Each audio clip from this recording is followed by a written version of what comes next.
Even the most innocent-looking girls can have the darkest thoughts. Have you ever found yourself in an unfortunate situation that might ruin the things that you've worked so hard to build? To make things worse, the cause of your trouble is something that seems quite unlikely. Then you might resonate with the travails of Jonathan Miller in the 2024 movie Miller's Girl, as he tries to break free from the seductive power of his hot young student. So, what exactly happened?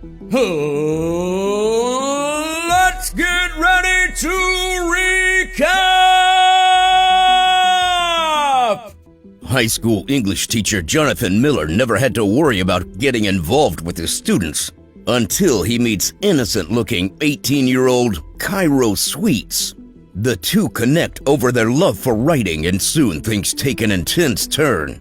However, before they are in too deep, an eye-opening incident occurs that changes the whole narrative. When Jonathan Miller finds himself kissing his 18-year-old student at her doorstep, he knows trouble awaits, and this has us going back to how it all began. 18-year-old Cairo Sweets is mostly alone in her family's mansion in Tennessee due to her attorney parents not always being around.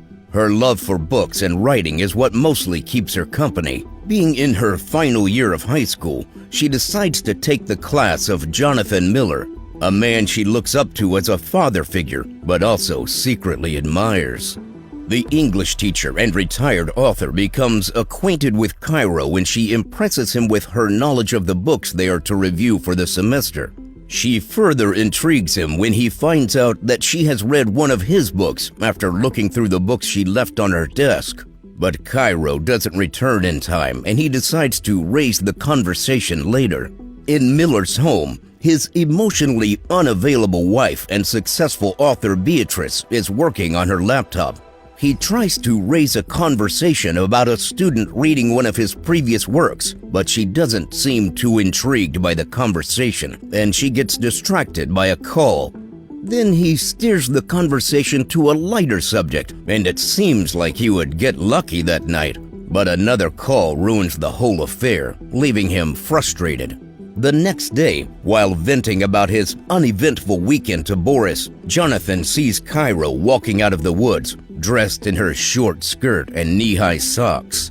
As she says hello and jokes about being the fiercest creature in the woods, something stirs in him, but he refuses to acknowledge it.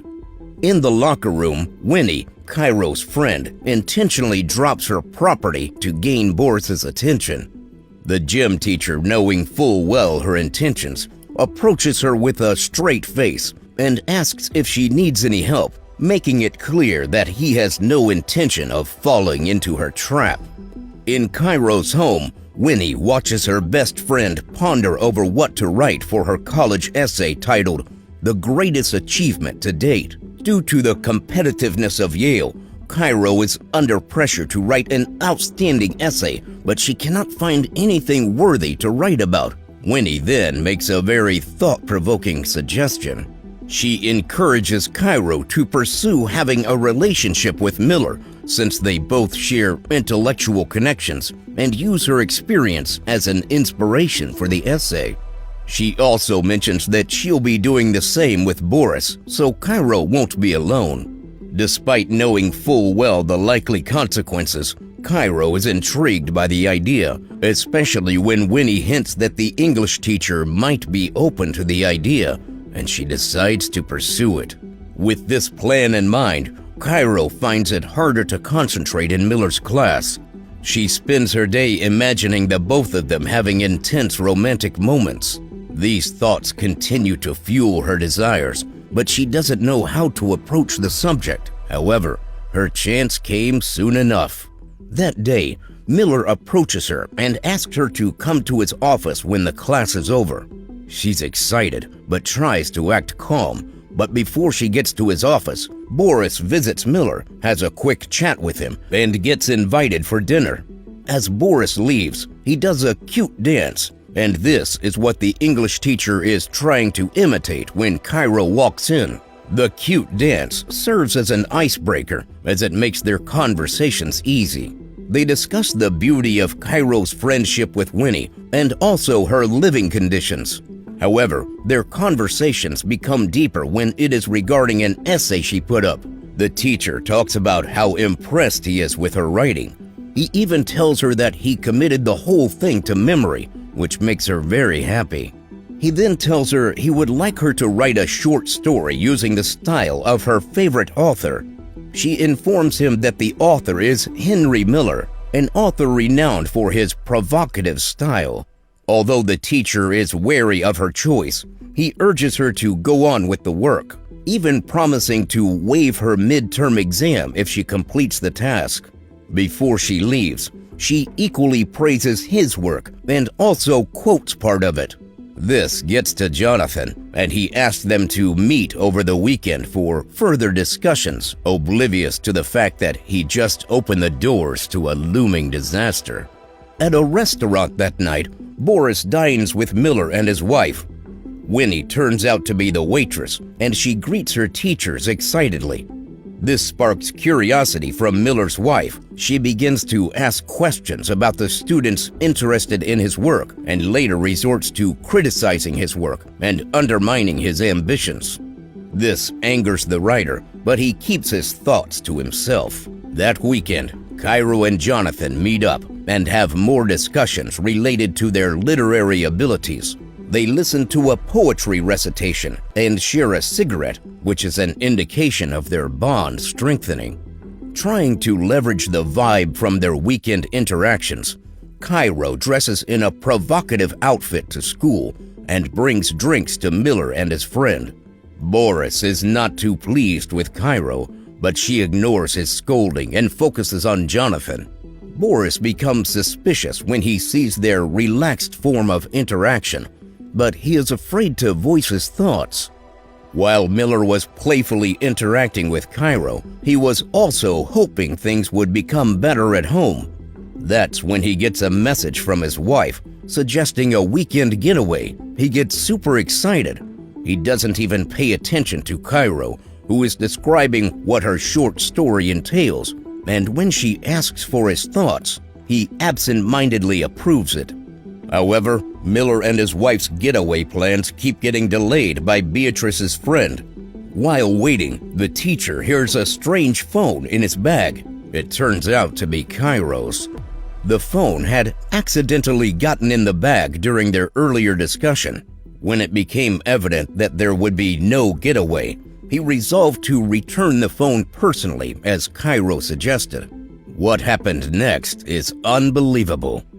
As Miller approaches the home of the Sweets, it begins to rain, and instead of a cup of tea to keep him warm, Cairo offers something more. The 18-year-old is seen standing at the door in a revealing outfit, and due to the intensity of the moment, they share a passionate kiss. They are both taken aback by their action and left confused. Miller returns the phone, and Cairo hands in her story. When the teacher returns home, his wife is grumpy as ever, and she asks for space. He then decides to go to a secluded room in the house to read through Cairo's work. What he reads is nothing he ever expected. The 18-year-old had tastefully described sexual altercations between a student and her teacher. This description arouses Miller, and he finds himself picturing Cairo in the most sexual way. This results in the teacher bringing out his sword for a little sword fight as the story reaches its climax. But despite the pleasure he derived from the story, it snapped him back to the reality of what it all implies. The next day, Cairo arrives at school very excited and ready to further charm the teacher. But from his demeanor, she knows things have changed. In class, he doesn't acknowledge her, and after class, she asks what's wrong. The English teacher ignores her questions and goes on to critique her short story. He praises her ability to imitate the famous author, but he shares his displeasure with the explicit nature of the story, calling it inappropriate. Cairo is angered by his review. However, she tries to justify her work by explaining that it is a reflection of their relationship dynamic. But he vehemently rejects it. He makes it clear that he has no personal connections with her, nor does he appreciate the write-up she submitted. This causes Cairo to flare up. She turns to her teacher with vengeance and beats him down with her words. She accuses him of being jealous of her ability to write beautifully, while his works are nothing but drab and dull. She even goes as far as calling him an imitation crab in gas station sushi. This clearly hurts Miller, but he maintains that their relationship remains strictly professional. Cairo returns home heartbroken and wallows in her misery by ranting to her friend and drinking alcohol.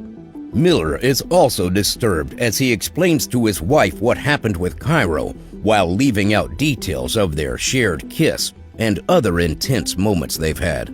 Beatrice is able to steer his thoughts away from it, but Cairo is not as lucky.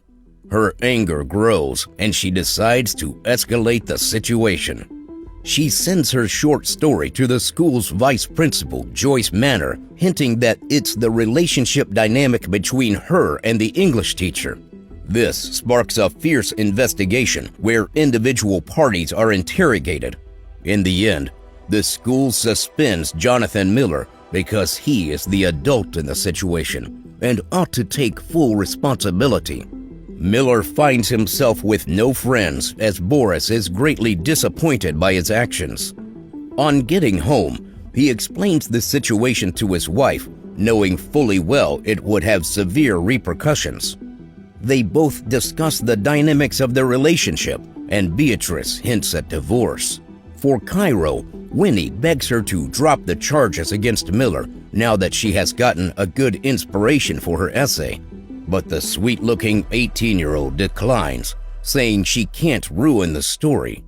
She also refers to Miller's downfall as the biggest achievement of her life. However, the story doesn't end there because the whole incident causes Jonathan Miller to pick up his writing pen again. Miller's Girl is a thought-provoking thriller that keeps viewers in suspense. Although the storyline is nothing out of the ordinary, Jenna Ortega's magnetic performance as Cairo and Martin Freeman's character, Miller, keeps viewers glued to the screen. Several critics have questioned the storyline due to the provocative nature of some scenes and some loopholes, like why the downfall of a teacher will be an appropriate college essay. However, many viewers have thoroughly enjoyed the movie. This is thanks to the impressive cinematography, witty comments from Jenna Ortega, and the actor who played Boris, and the occasional thrilling moments.